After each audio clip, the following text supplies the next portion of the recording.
দিন রাত্রিরে বড় এমন এক ঘুষি মেরেছে, এক ঘুষিতে চোখ পুরো এরম কালো হয়ে গেছে।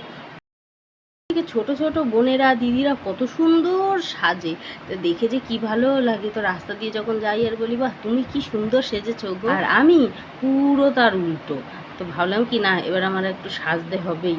তো কি হলো, এক বিয়ে বাড়ি পড়লো, আমার এক রিলেটিভের বিয়ে বাড়ি। তো বিয়ে বাড়িতে সহজে পড়ে না, খুব ভাগ্যচক্রাতে বিয়ে বাড়ি পড়েছিল। তা ভাবলাম যে বিয়ে বাড়ি যখন পড়েছে, এবার আমার নিজের সুন্দর করে একটু সাজতে হবে। তো দেখো, এবার সবসময় পার্লারে গিয়ে সাজাটা সম্ভব না।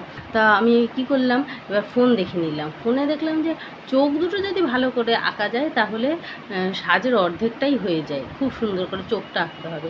এইবার কী করলাম, ভালো করে চোখ আঁকতে হবে, তার জন্য কী করলাম, বরের পকেট মারলাম এবং সাজগোজার সব জিনিসগুলো কিনে আনলাম। চোখ সাজানোর জিনিস, যেমন ওই কাজল, ওই আইলাইনার, ওই মাস্কারা।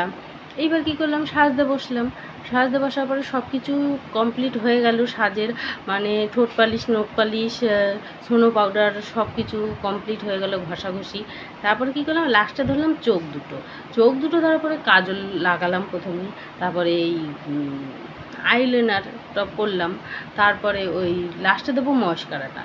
একটা চোখ দেওয়া হয়ে গেল। আর একটা চোখ যে কেদারি মারে একটু বেশি করে করতে গেছিলাম, যে একটু বেশি করে তাহলে মস্কারাটা দিই, তাহলে আরও চোখ দুটো পলকগুলো আরও বড়ো বড়ো দেখাবে। যেহেতু চোখে পলক খুব কম আছে, নেই, এবার একটু বেশি করে দেবো। যেই বেশি করে দিতে গেছি, এমনভাবে খোঁচা খেয়েছি যে ওই কালিগুলো চোখের মধ্যে ঢুকে গেছে। কাটার ওই কালি ঢুকে তো চোখ পুরো লাল হয়ে গেল, চোখ কি জ্বালা করছে, চোখ দিয়ে জল পড়ছে। তারপর কী করলো, চোখ না ধরে কি আর তখন পারা যায় নাকি, ওরে বাবা।